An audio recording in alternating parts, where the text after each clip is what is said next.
বেশ কয়েকদিন দিয়ে কাঁচা কলা খেতে ইচ্ছা যাচ্ছিল।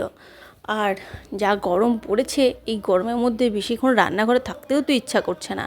তাই চটপট করে আমি কিভাবে এই কাঁচা কলার কোপ্তাটা বানিয়েছিলাম, পুরো ভিডিওটা স্কিপ না করে দেখতে থাকো। এখানে দেখো 2 পিস কাঁচা কলা নিয়েছি। একটা সবথেকে বড় ব্যাপার, এটা আমি সেদ্ধ করব না। সেদ্ধ করে তাকে ঠান্ডা করে তাকে মাখাও অনেক হ্যাপা বাবু। দেখো আমি আজ এই কাঁচা কলা দিয়েই সেদ্ধ না করেই আমি কোপ্তা বানাবো। কাঁচা কলা দুটোকে ভালো করে ছুলে নেব। সবুজ অংশটা পুরোটাই আমাদেরকে বাদ দিয়ে দিতে হবে, তাতে করে কাঁচা কলার যে একটা কষা ভাব থাকে সেটা চলে যাবে।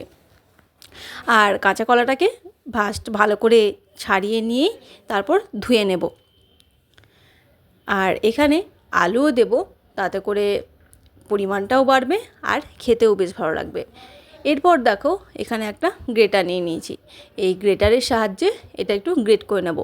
তোমাদের কাছে যদি বড় ছিদ্রওয়ালা গ্রেটার থাকে তাহলে ওটাও ব্যবহার করতে পারো। আমার কাছে এটা ছিল, তাই এটাকে দিয়েই আমি গ্রেট করে নিয়েছি। সময়টা একটু বেশি লাগলো। তো দেখো এরপর দুটো কাঁচা কলাকে গ্রেট করে নেওয়ার পর এখানে দিয়ে দিলাম 2টি আলু। আলুটাও কিন্তু আমি কাঁচা নিয়েছি। আমি এখানে কোনো কিছুই সেদ্ধ ব্যবহার করছি না, সমস্ত কিছুই কাঁচা।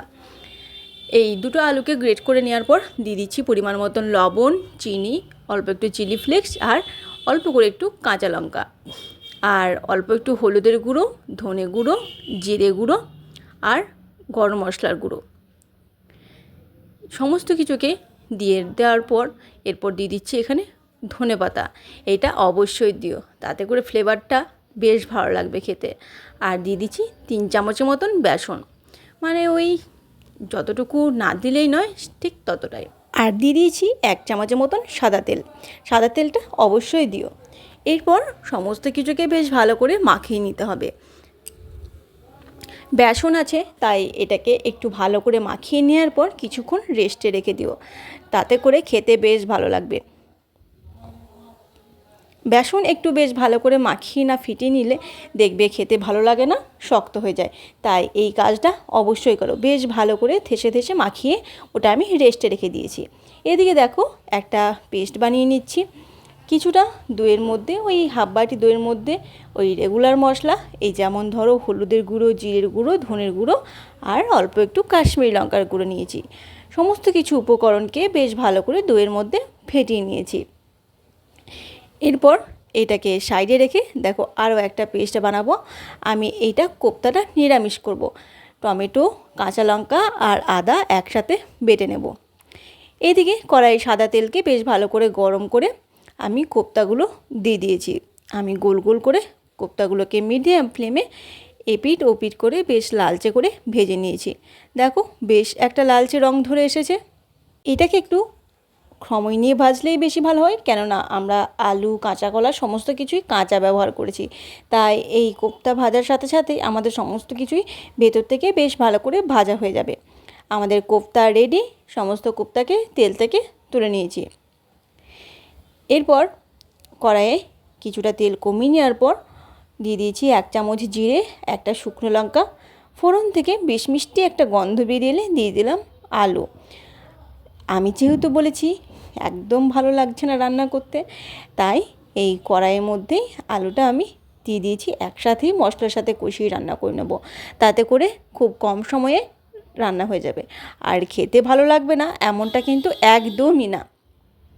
লবণ হলুদ দিয়ে ঢাকা দিয়ে আলুটাকে বেশ লালচে রং ধরিয়ে ভেজে নেওয়ার পর এখানে টমেটো, আদা, কাঁচা লঙ্কার পেস্ট, টমেটো, আদা, কাঁচা লঙ্কা পেস্টটাকে বেশ ভালো করে কষিয়ে নেব যতক্ষণ না মশলা থেকে তেল ছেড়ে আসছে।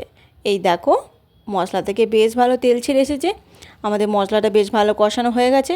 এরপর যে দইয়ের মিশ্রণটা বানিয়ে রেখেছিলাম সেটা দিয়ে দিলাম।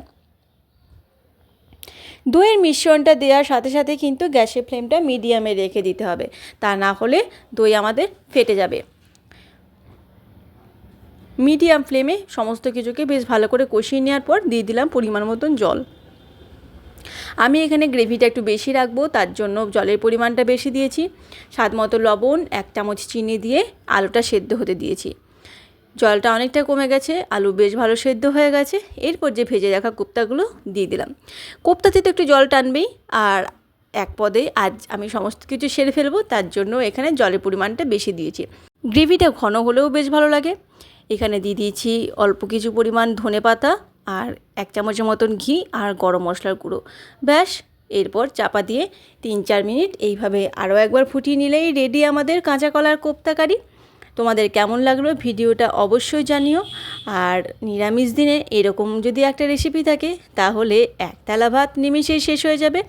আর তোমাদের যদি ভালো লেগে থাকে একটা লাইক করে আমার পাশে থেকো। আমার ভিডিওটা দেখার জন্য অসংখ্য ধন্যবাদ।